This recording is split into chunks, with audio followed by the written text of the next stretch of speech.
Welcome back to Dream Big, Think Small. I'm Michelle Cederberg. In the last episode, I talked to you about resolutions, why they don't work, and what you can do to find better success. If you haven't watched that video yet, I encourage you to do so. It's called Breaking It Down. It's just March, so you have lots of time to hit that reset button. Let's just hit that reset button and get this show back on the road and find success with your goals. Which brings me to this month's episode. I'm excited to talk about goal setting. Can you believe that? You're probably familiar with SMART goals. Well, I think SMART goals are pretty dumb. It's hard to get excited about specific, measurable, attainable, realistic, and time-based. Boring.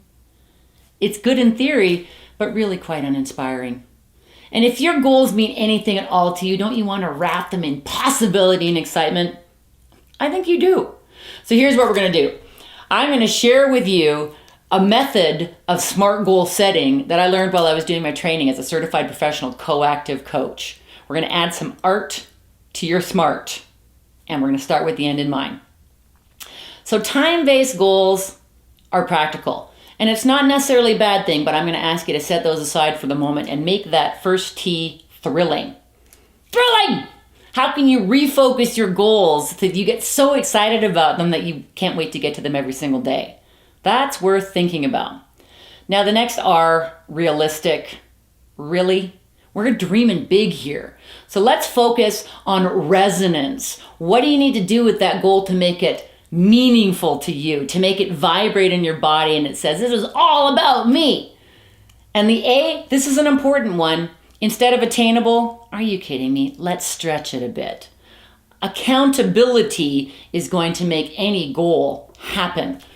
Let's look at the art of that. A thrilling goal might be to run your first marathon. Ooh, that would be good. A resonant goal would be, oh my gosh, if I'm going to suffer through all that training, I'm going to go somewhere great to run my marathon. Hawaii. And then the accountable part is, I'm going to join a training program that meets every Saturday and Monday, and it's going to hold me accountable, help me have fun along the way, and get me to my goal. That's the art of it. And then when it comes right down to it, you get to keep the S&M in SMART goal setting. Specific and measurable is what small steps are all about. And it helps you to know when you've reached your goal and you get to celebrate success. See how easy this is? Now it took me 10 years to write my book. And it wasn't 10 years of writing. It was 10 years of focusing the goal until it meant something to me. The thrill was always going to be to have the finished product.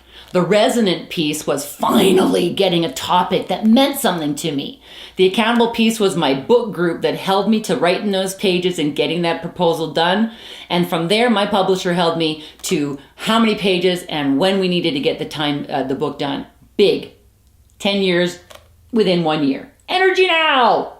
So there's SMART goals with art added. Don't you think that sounds like a lot more fun? Take a look at what you have on your big plans for this year and beyond, and add a little art to your SMART. Until next time, take a look at my website at worklifeenergy.com. Make sure you join me on Twitter, and you can buy my book at Amazon. It's also available as a Kindle.